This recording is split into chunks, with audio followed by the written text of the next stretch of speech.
We've got some fresh Hey, new I'm young Luis. talent And doing I'm some things Luis. that I And you're know listening you to the haven't heard Content is before. Profit podcast. And we spent the last 4 years learning the strategies and techniques from some of the top marketers in the world on how to create content that turns into profit. Oh yeah, if you want to learn how to turn that content into profit, just go to contentisprofit.com. There's a surprise in there for you. Oh yeah, baby, let's go.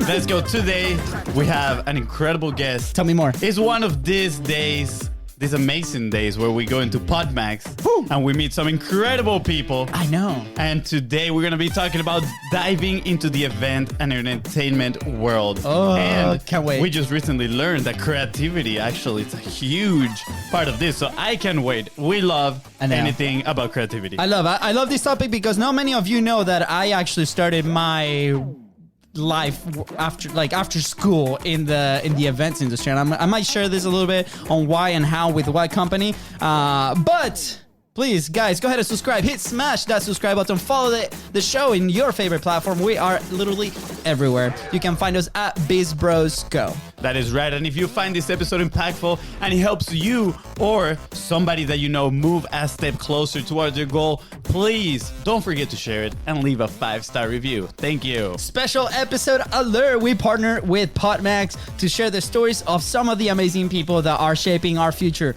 People that are taking their ideas and turning them into reality. These stories are meant to empower you to build the future you want. Oh yeah, today's guest is a leader in the world of special events and hospitality, an expert in event concepts as well as sales and branding. She is known for her creative ideas, client relationships, and attention to detail. She sounds like Supergirl, you know? She sounds pretty impressive. I love. Does she have a superpower, Fonzie? Indeed we do. Talking about Supergirl. What? I mean, her superpower is creativity. That's so much better than your superpower. It is indeed. Yeah, I'm just gonna say my that. superpower is just my beard. Yeah, I mean, some people will say your sexy voice, but I don't know. I appreciate it. She is super proud of starting her own business in 2007. That's very, very, very impressive. He's very proud of her family. She was telling us a little bit about her kiddos, how they're sleeping right now, but they might show up in the feed. Who knows? Maybe we'll say hi to them. You know, she gave her birth to her son 8 hours after working at the Vanity Fair Oscar party. That is impressive. We might have to share that story in the show. Oh, Yes, so good. Indeed. I'm so excited. I can't wait. Please welcome Gina Wade. Woohoo, Gina. Hi, everybody. Welcome. Thank you so much for having me. It's so great to be here with you. Yeah, so excited to have you here. You know, we love these PodMax episodes. We get to meet some incredible people that honestly we didn't know they exist. Like, it is so cool because like these incredible human beings just come here and they share their stories, and then we leave so freaking inspired at the end of the day. We just want to take over the world. And so I want to thank you, Gina, because, you know, you're doing that for a lot of people in a daily basis. Oh, thank you so much. That's such a kind thing to say. I appreciate that. Well, Gina, I'm very excited for this episode because you might be the perfect guest for my wife to finally start listening to the show. I'm just saying. She's like, no, you guys talk to all these boring people. And, you know, I'm like, no, they're not boring. Please respect the entrepreneurship world, okay, baby? But you're like a mix of both. Entrepreneurship, you know, entertaining, like all these awesome parties and different events and creativity. Oh, my God, so awesome. So, yes, thank you for saving my marriage. Just going to say, put that out there. I appreciate it, Gina. It is my pleasure. So happy to help. Gina, so first of all, so everybody knows who is Gina Wade, right? Like, where did this entrepreneurship journey started for you? What made you say, I want to start my own business? That's a really great question. So it's so funny when I look back on my formative years and my college years, I think I was always a planner. I was always doing social things in my sorority. I was always the person in our group of friends that would, you know, connect people, get people together, plan birthday parties, plan events. I kind of made everything sort of a theme or an event. So I think the fundamentals were always there. Yeah. I just never knew growing up that this could be an actual career. Mm-hmm. I also love connecting with people. I love understanding brands, how they work, who their audience is. So all of those things kind of combined brought me to the world of events. It really started for me when I worked for a company out of Miami Beach called Onboard Media. And I, at that time, was working with the cruise lines and the resorts and whatnot to encourage people to go shopping in the duty-free market. Yes. And I was very young, very blonde. And the people that I was working with wanted me to kind of construct the sales idea based on, you know, watch seminars and gem seminars and very, very scientific. And I knew myself well enough to know no middle-aged man is going to look at me and think that I'm a gemologist. So I took the reins and I said, you know, I think I can sell this better if I lean into style and trends. And luckily I worked with very supportive people, and I was like, can I try it my way? Because I just feel like I'm so much more authentic talking about what I'm passionate about, which is, you know, what are the jewelry trends that Jennifer Aniston's wearing, or Salma Hayek, or Viola Davis, or whoever the hot person is at the time. And so I started doing trend seminars instead of gem seminars, and my sales went up and off the charts. Yeah. And then I started doing little parties for people to show what they purchased in the Caribbean and whatnot, and in the shops. So again, I was always really, really good at figuring out who audiences were and how to engage them in a special event where I kind of made them the star. Yeah. Once I got done with that job, I moved to Los Angeles and got into the hospitality world, and was very lucky to work for Ian Schrager at the Mondrian Hotel. And we did incredible parties there. I mean, just incredible parties there. And from there, I moved on to Social Hollywood, where I worked with Jeffrey Chodorow, who owns Asia to Cuba, and a very good partner of his who ended up being a very dear friend of mine, Melissa Richardson. And then, you know, really how it all got started for me was every job I had, I just tended to outgrow. And when I would go to my bosses and say, well, what's next on the trajectory for me? They really didn't have a path of growth for me. And at the time in 2007, I was not married. I didn't have children. So I thought, I'm just going to go this on my own and create my own business and create my own opportunities. And the sky will really be the limit. Yeah. And maybe new opportunities that I never even considered could be out there for me. So I started Gina Wade Creative. We initially were very venue based. I went out to all the hotels and restaurants that had tried to hire me over the years, but for one reason or the other, they were too small or didn't provide a big enough challenge for me. So I went back to all of them and said, you know, I might not have been a good fit for you full time, but how would you feel about coming on board as a client? And I will take a look at your business model, increase your sales, and get you in front of event planners and brand managers and studios and people in the entertainment industry. And everybody said yes. I was very lucky to have a large group of people that wanted to work with me. That's so cool. From there, we grew into event production. So we've produced events for InStyle Magazine, Hulu, Netflix, Hello Bello, just a ton of incredible brands that we feel very, very, very fortunate to have worked with. Yeah. My team grew, I grew. We started doing all kinds of different sales and marketing. We started growing to experiential, and that's where we're at today. So it's been an incredible ride, and I've been very, very lucky and fortunate to get to work with an incredible team and wonderful supportive clients. Yeah. Wow.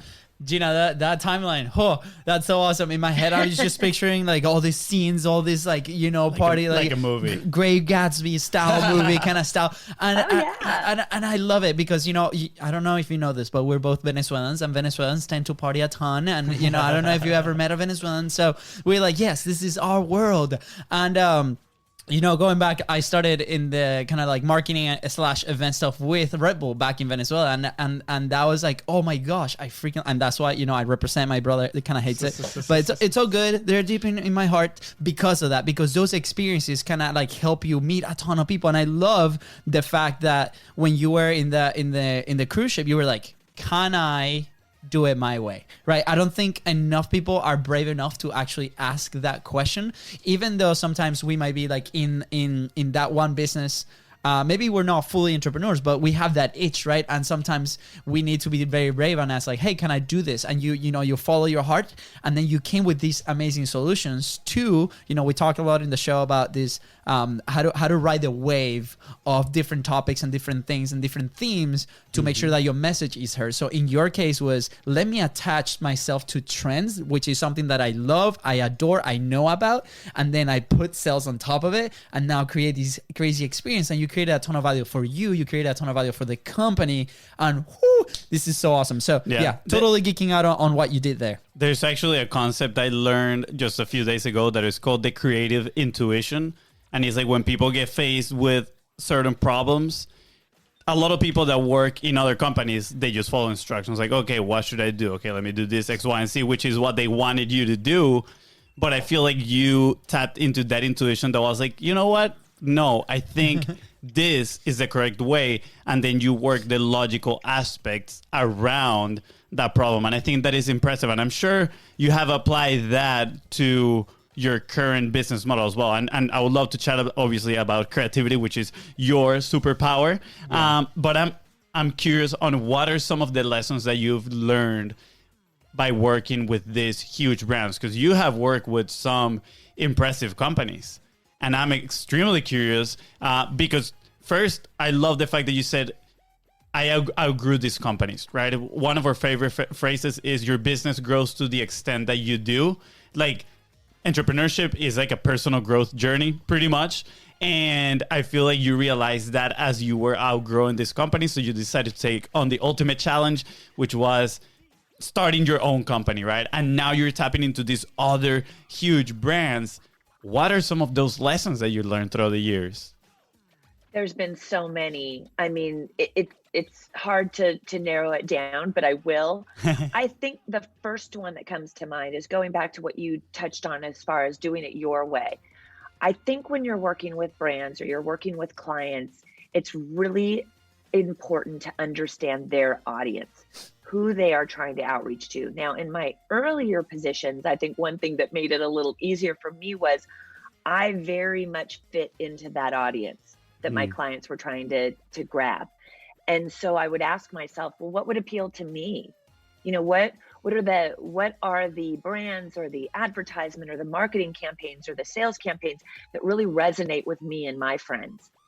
And that's one of the reasons that when I was working with the cruise lines, when they wanted me to go up and talk about gemology, I was like, if I saw a 22-year-old, young woman clearly, reading off a script, would that entice me to buy jewelry? Yeah. Probably not. I'm not buying things because of the scientific makeup of the gem. I want it to look cool and be impressive and be on trend. So I think that you can't just look at your marketing campaigns or your sales pitches as, I really like this, unless you are particularly a part of the audience that you're trying to target. I think you have to really think about who you're trying to resonate with and what message is going to be the most impactful for them. Yeah. That's the first lesson that I learned. I think the second one worth mentioning is definitely that you have to build a very supportive team around you that works at the same pace and shares an end goal with you. I think it's also enormously important when you're building a team to understand what success means to what success means to your team and what fires them up and drives them to succeed and do a good job. For me, the things that that inspire me to work hard and keep going and build and whatnot might be different than the people that work for me. So if I'm continually trying to entice them and inspire them by the things that entice and inspire me, but we're completely on different planes, then I'm not going to get the same result. So I think it's really important to understand who your team is, make sure you're on the same page, make sure that as a leader, you're engaging them in a way that actually is engaging to them. And I think that sometimes you have to realize that somebody that might be an incredible team member or an incredible employee at year 2 might not be a fit for you in year 12. Yeah. So you really have to find people that fit your needs in that moment. Yeah. and encourage growth possibilities throughout your company to the people that you want to keep and stay and grow along with you. Yeah. Because nobody does this alone. Yeah. Yeah. Wow. Absolutely. So I mean, our business, when we started as kind of like freelancers. We had a vinyl sticker business 5 years ago when the company legally was, registered here in the States, right? And then we did screen printing for a little bit. And, we didn't even hire a first team member till last year, actually, like 2020, right? And we didn't know what we didn't know. We jumped from product to different things, to social media, freelancing, to different things. And about a year ago was when, because of this show, things started to explode and move forward for us, and an array of possibilities, right? So I kind of like feel what you're saying right now, because there's two ways. Like, you got to sell obviously to your clients, but you also have to sell it to your team, right? And at first, when it's just you, right, then you start your own business, you go out and you're like, how can I get yeses? How can I go execute, right? And then you start kind of evolving, and there's this process of reiteration. I can't say that word. Iteration. Yeah. Thank you, Fonzie. Thank you. And then you start adding those team members in there, and then you have to sell the vision to to those team members, and how to actually relate to these people. Are they actually the right person for my company, right? And that's another journey on its own, and it ties along the that personal development that we have to do as entrepreneurship. So I love that, the fact that you highlighted that, because it's not often that people kind of talk about that, right? Is like the hidden like elephant that is like about to hit you. Yeah. To like every entrepreneur. So thank you for bringing that into light. Yeah, I love these 3 lessons that you share with us. First one is, don't be afraid to do it your way. Second, understand the client's audience. I love that you were like, their audience was literally me, right? So I think that says a lot, because a lot of people are trying to look for all these other companies. Like, what do you like? Who would you like to work with? Right? We had this guest in the podcast. His name is Gavin Bell.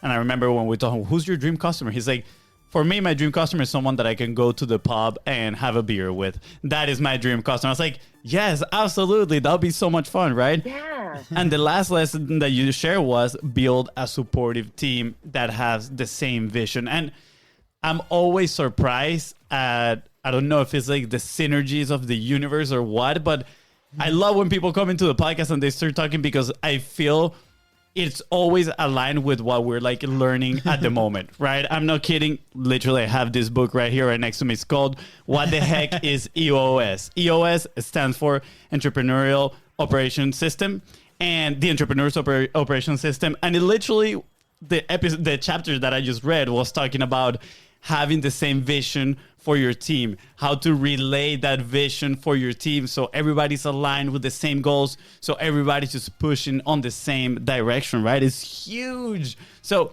I'm curious, what are some of the best practices that you've noticed to get these people on board?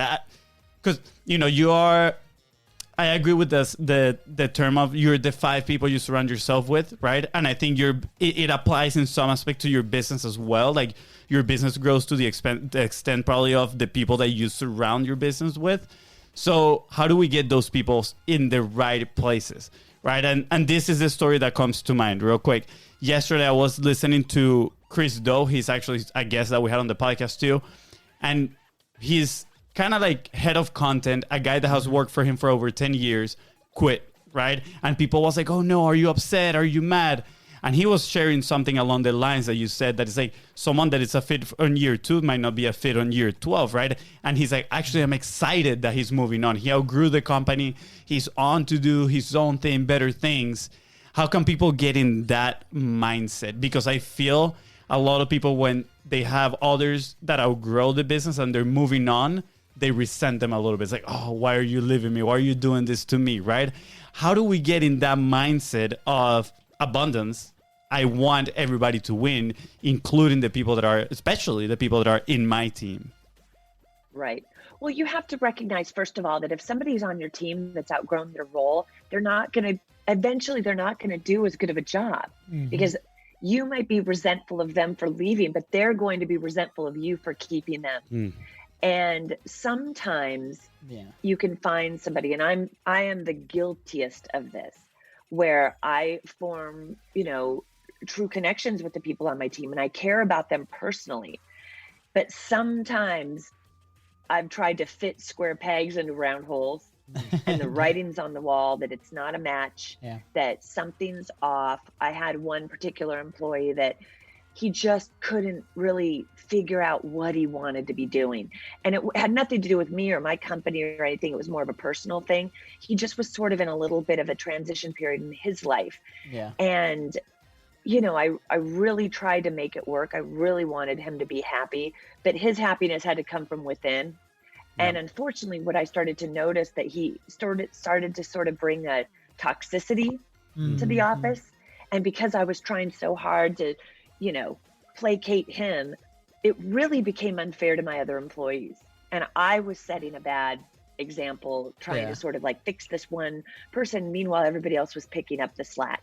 So I think that, to go back to Fonzie's question, I think the first thing to remember is when you have a great team member, a loyal team member that you put out into the world, you're basically putting an ally out into the world. Yeah. You never know when, in this person's new opportunity, something's going to come across their desk that could be a great opportunity for you. Yeah. So by putting people out into the world that support us, have worked with us, that they know that we're encouraging their growth, we're opening ourselves up to the possibility that they might come across a great opportunity that they put back to us. Yeah. Wow. I'm not a big fan of adversarial relationships. I know sometimes they can't be helped. You know, sometimes there's just toxic people out there that for whatever reason, they're not going to play nice in the sandbox. Yeah.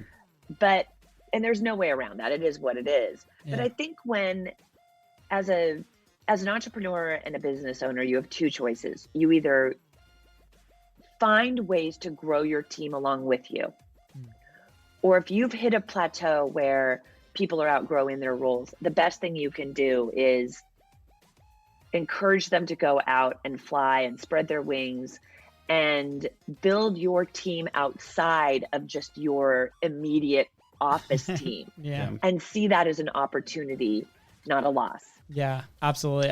I love that point of view. Let me say that. Yeah. I love that point of view of, if you know, they outgrew, you're like, okay, time for you to, you know, go and flap your wings and build your own future. And now they become allies. That is amazing. I didn't think, I never looked at it that way, but they're probably going to go either to a new company or build something of their own.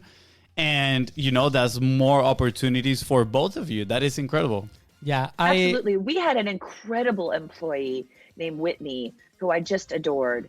And my vision for her was to really be a long-term employee that would grow with us. She was phenomenal. And she wasn't out looking for another job, but she had a friend that worked at Snapchat and a position opened up and her name was thrown in the hat. And she was so nervous to tell me, and I was, you know, so disappointed to lose her personally from me, because we loved her so much and we still do. But now I had this great person at Snapchat, a growing business. So if I ever pitched Snapchat or sent my deck to Snapchat, I could reference her and say, hey, Whitney used to be an employee of mine. And I had somebody that could be my cheerleader on the inside. So how is that a bad thing? Absolutely. Yes. The power of relationships, let me tell you. And I'm going to connect this to content, because we all know content is profit. Shameless plug it there. But it's, when we do the podcast, is literally because of that. We do the podcast to build relationships, right? To connect with people like you, Gina. Right?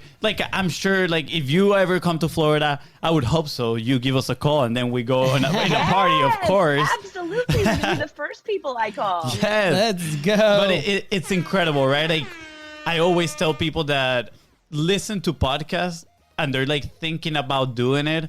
I'm like, do it. Like, just the fact that you're gonna meet some incredible people is totally worth it. Like, if nobody ever listens to your podcast, you're still gonna make so many friends, you know, and so many cool friends that have built stuff that are, you know, that they're like-minded, and that is so incredible. It really enriches your life. So the fact that you can do this in your own business as well and have that perspective, it is so important. Yeah. Well, I want to tag along with what you were saying.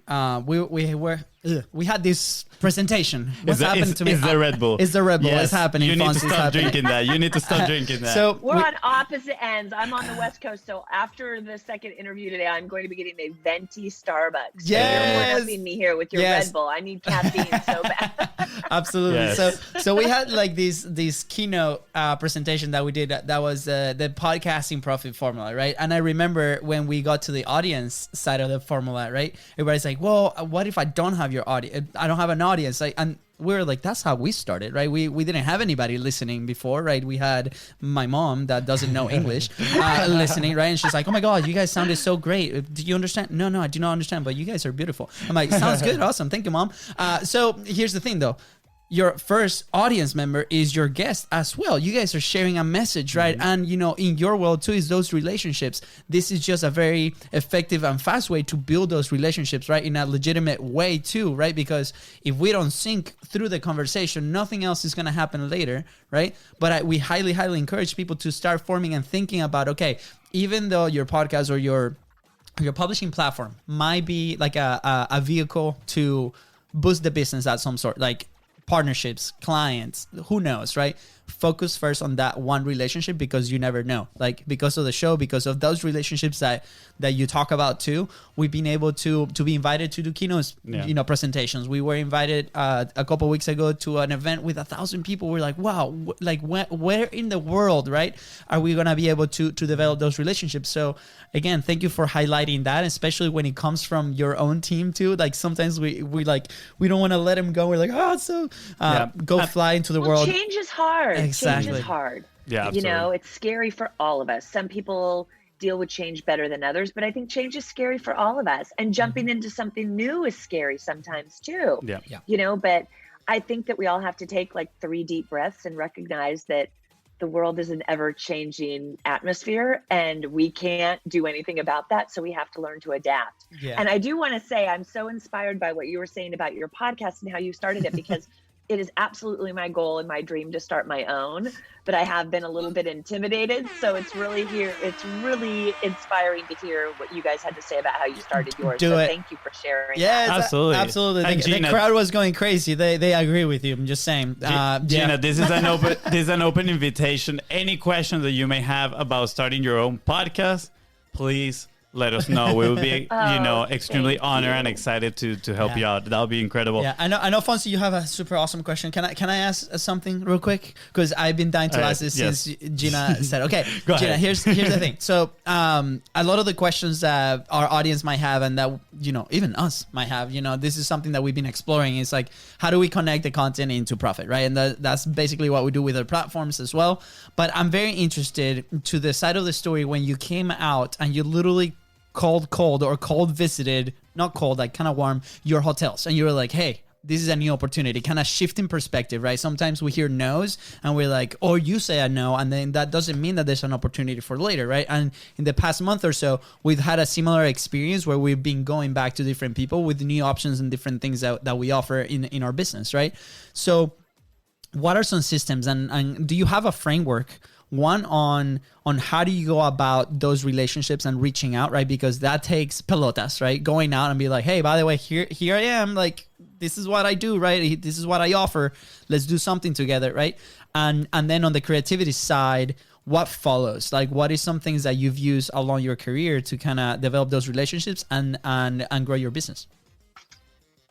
I think that my first piece of advice is, if you are a person that is afraid of cold calling, and I completely understand, everybody has a network, even if they don't know they have it.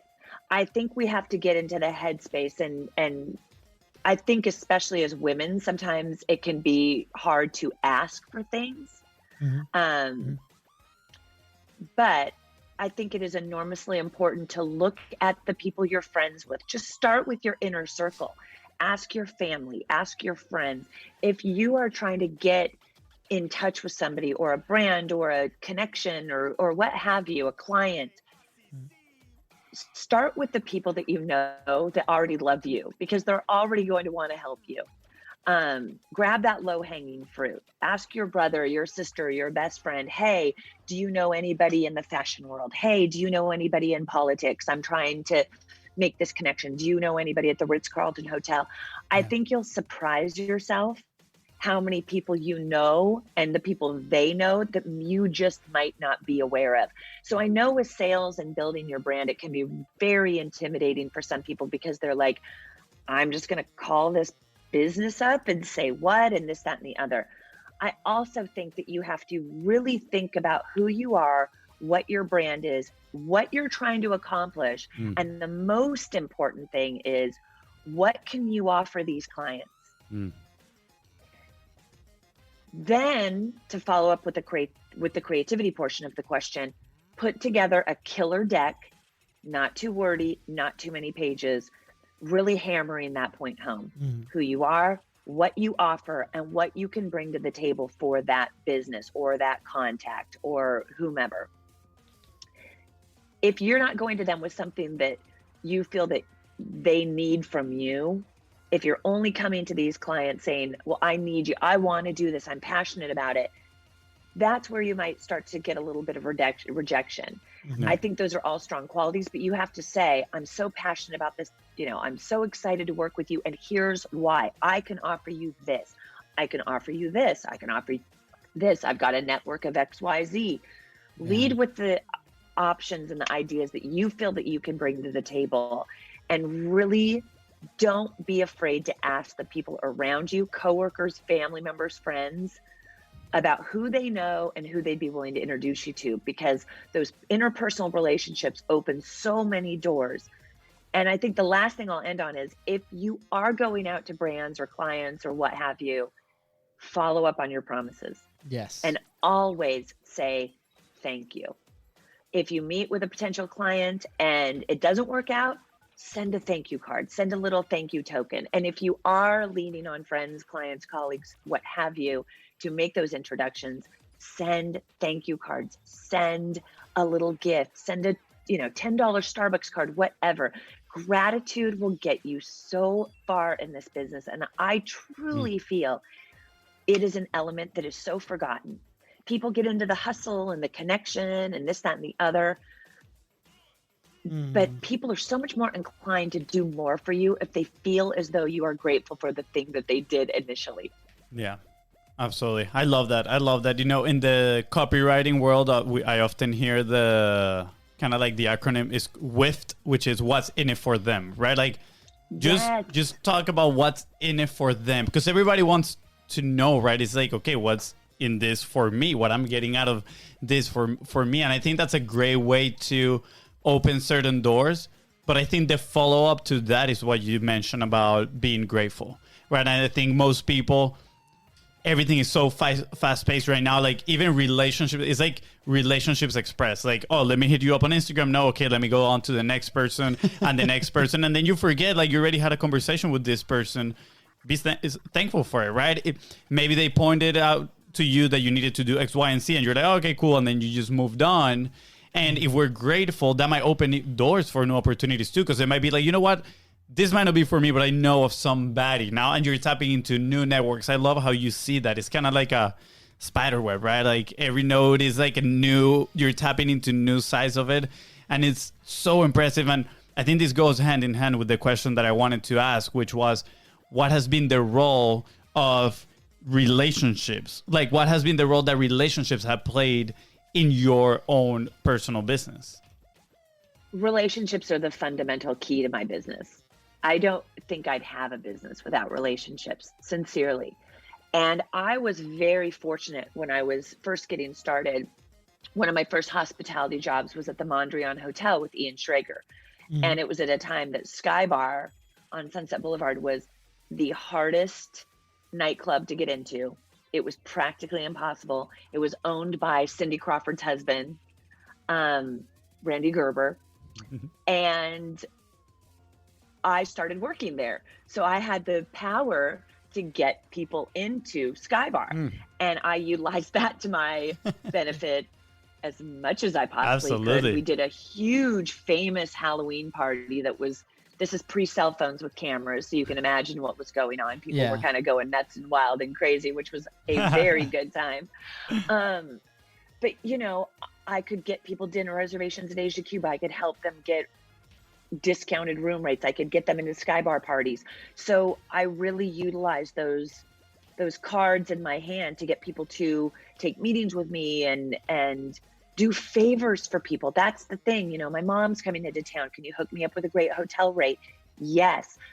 And I always sort of compare it to when you throw a rock in a pond, you can look at the splash or you can look at the ripples. Yeah.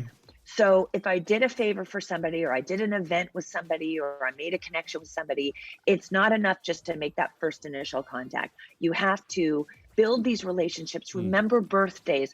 If somebody's having a baby, send them a note. Like, you have to be personally invested and take the time to feed and nourish those relationships and cultivate them as they go.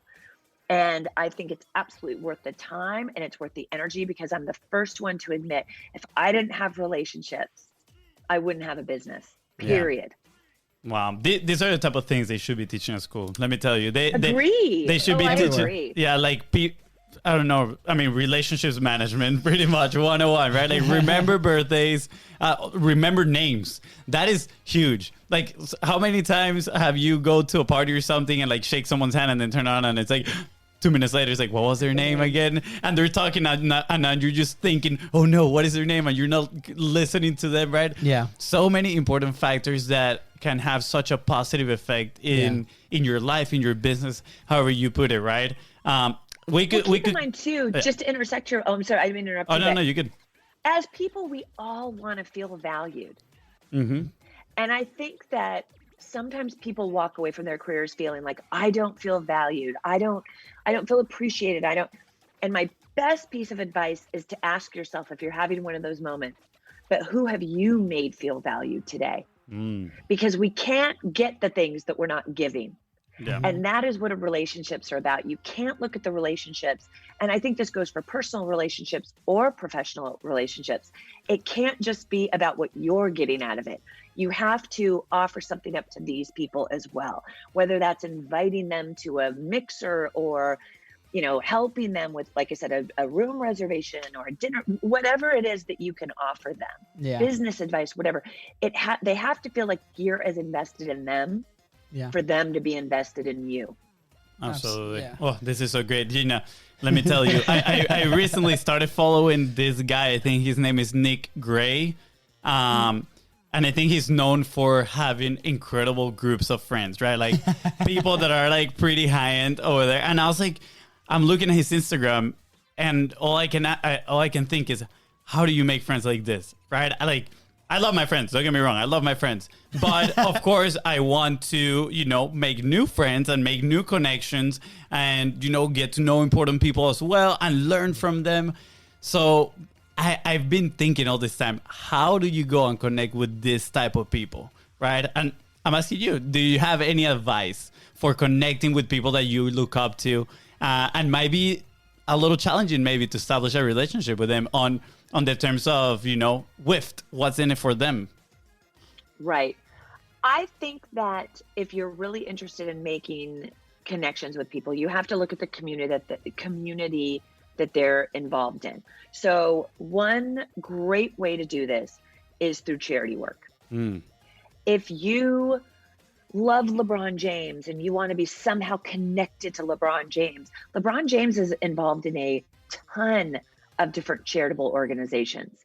So align yourselves with one of those, you know, and you'll be around like-minded individuals that are passionate about the same things as you are, because clearly there's some through line that brought you all to that charitable organization, as an example. If you're interested in podcasting, you know, in my situation where I'm considering starting a podcast, I've started to look on Facebook groups. I've started to look, you know, at different little communities of women that are podcasting that I can join and make those connections. But again, you have to be engaging. Nobody's going to engage with you if you're not going to engage with them. So there's always a work through. And I'm just very, very passionate about politics, and I'm very passionate about giving back. And so I've met incredible contacts through nonprofit work and charity work. It's a really great way to expand your horizons and expand your reach while doing something wonderful for the world. Yeah. And once you get into a room with like-minded individuals, especially under the umbrella of helping, by nature, people that are involved in charity work are interested in helping and giving back. Yeah. So if you can make connections through that, they're going to want to give back to you too. Absolutely. Wow. Absolutely. That is such Yeah. good advice. Thank you so much. We've been getting warnings. Oh, you're so welcome. I think we're gonna have to do like a part 2 because we didn't Yeah. really dive into your superpower, which is creativity, and I love the way that the conversation went like today. So again, open invitation. You're more than welcome to join us in the live show for part 2. Yeah. And Get the full content this experience, live I would experience. love that. You guys have been amazing. And look at us. We've already expanded our network by 3. Yes, That's right. Absolutely. We've been saying lately that it's not a, what is it that they call it, the 6 degree of separation. It's like now is 2 degree of separation, and you know you never know, and it's incredible, right? So I want to say thank you so much for coming onto the show today, for sharing those incredible values, those stories. So for part 2, we could talk creativity, and we actually have to tell your story of your baby in the Oscar party. Yes. So we're going to leave that hook there for people to request it. And then, what is one action point for, younger entrepreneurs, people that are starting their businesses, maybe, younger as in like brand new to entrepreneurship, that they want to go tackle the world and go publish and share their message. What is something that you would recommend for them to do today to start getting that momentum? My recommendation would be really sit down and create a brand that has a clear message, and you should be a part of that brand, because if you don't know who you are or what you're trying to sell, people that are receiving your message aren't going to receive it clearly. So I would suggest every single day sitting down and making a list of what your brand is about, what your brand messaging is, who you are, and one new person a day that you can connect with. Love it. Yes. I love that action point. Do you mind if I add a little something in there? I'd love it if you'd add something. And it's actually something that you said before. I just love this. I actually want people to think about, who have you made feel valuable today? Absolutely. Yeah. Awesome. Gina, where can people find you? Where can people connect with you? I am on Instagram at Gina Wade Creative, and I am on Facebook at www.facebook.com/Gina Wade Creative. Those are the best 2 ways. I just started a TikTok account. It's at Gina Wade Creative, but I haven't posted anything yet. I'm still trying to figure out my TikTok vibe. But Love it. we post a lot of content on Instagram, and my website is GinaWadeCreative.com. Awesome. Gina, I'm going to follow you on Instagram too. We're going to connect there as well. Oh, good. I'll follow you guys back. So thank you, Gina. It has been an incredible pleasure. We're going to leave all the links right below. All you got to do is scroll down, click there, connect with Gina to find out more about her and her company and what they're doing incredible things. So, Fonzie, good? This has been amazing, Gina. Yeah. Thank you so much. You guys are incredible. Thank you so much for having me. I truly appreciate it. And I'm so glad we formed our alliance, and we'll continue to connect and do great things together. Yes, Hopefully. absolutely. One day we're going to have to throw an event together. Just going to throw this out there. Yeah, Come out to Los Angeles. Yes, we're gonna throw the official Content is Profit party. Ooh, baby, let's go. That sounds good. And with that, guys, thank you so much for tuning into the Content is Profit podcast. Go ahead and subscribe. Smash that follow button on your favorite platform. That is right. And if you are inspired and ready to build more relationships, please don't forget to share this episode and leave a 5-star review. Thank you. Bye, guys.